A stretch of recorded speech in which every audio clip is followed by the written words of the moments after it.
Ni mechi nzuri sana. Bahati nzuri kwa Tanzania na Morocco sio mechi mpya kwa siku za hivi karibuni.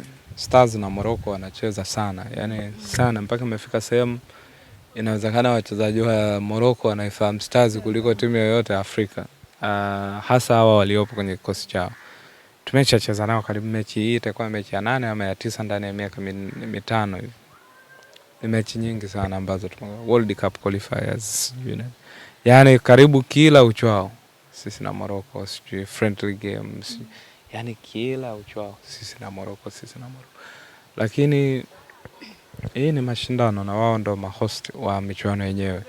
Nafikiri utofauti utakao kuwepo ni kwamba watajaribu kudeliver kwenye performance bora, na Stars hii ni mechi yao ambayo sidhani kama kuna Mtanzania yoyote ambaye atasema labda hawastahili sana wachezaji wa Stars labda kwa sababu hawajacheza vizuri kwenye mechi hii.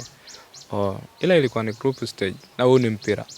Kwenye mpira hatumalizi maneno hata siku moja. Tunaweka akiba kwa sababu kila mtu ana namna yake anavyozi approach hizi mechi.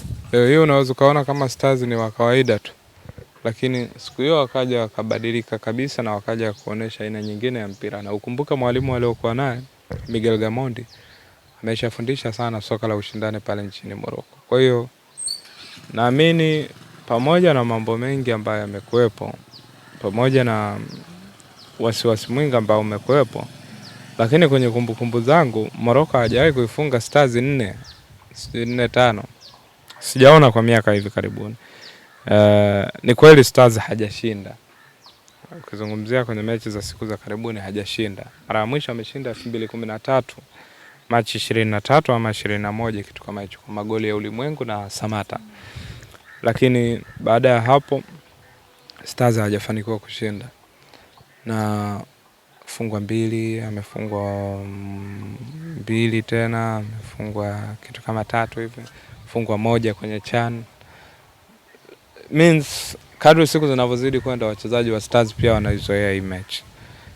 Na bahati nzuri wengi ni wale wale. Kwa hiyo mimi binafsi sitaraji mechi rahisi, nataraji mechi ngumu, lakini naamini pia Stars watajaribu kudeliver kwenye kiwango bora ili kumuonesha mwalimu kwamba wamedeserve kuweza kujoin na team.